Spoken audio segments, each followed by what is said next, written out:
මං ආදරේ ඔය අහිංසක සත්තුන්ට නෙමෙයිනේ. නයි, කුකුල්ලු, ඒ වගේ දරුණු සත්තුන්ට. ඒක නිසා ඉතින් මාටිය දරුණුයි. කුකුල්ලු කොහෙද දරුණු? මං ඔයා වෙලාව ගිහිල්ලා දාන්නම්කෝ මගේ කුකුල් කූඩුවට. එතකොට බලා ගන්න පුළුවන් උන්ගේ අහිංසකම. එතකොට ඔයාට ප්‍රශ්නයක් වෙන්නේ නැද්ද උන්ගේ? නෑ අඳුරන උන්ට කිසි ප්‍රශ්නයක් නෑ. හැබැයි ඉතින් අඳුරන්නේ නැති එකේ කූඩුවට ආපු ගමන් උන්ට මල පයින්නවා. අනික ඉතින් මම්මගේ උන්ට උගන්වලා තියෙන අඳුරන්නේ නැති එකෙක් ආව කොටන්න කියලා. කොහමද උගන්වන්නේ? උන්ට මං කියන්නේ තේරෙනවා.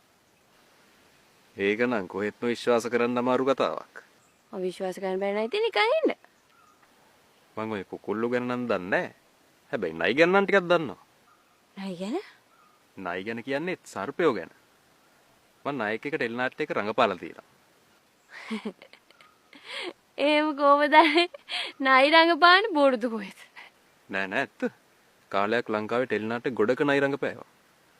හැබැයි මේ දවස්වල නම් මම හිතේ ආසාවටවත් එකෙක්වත් හොයාගන්න නැහැ. කුකුල්ලු ගැන එහෙම ටෙලිනාට්‍යයක් කරන්න අදහසක් නැද්ද? ඔයාටත් ඒක රඟපාන්න. ඔයා හොඳ කුකුලානේ නේ? කුකුලා? ඔව්. කුකුල තමයි. පාර යන කෙල්ලන්ට බැල්ම දාන අයට කියන්නේ කුකුල්ලු කියලා තමයි. බැල්ම දානවා කියන්නේ එකක්, කතා කරනවා කියන්නේ තව එකක්. එතකොට ඔයා මේ කතාද කරන්නේ? ඔව්. කතා කරන්න.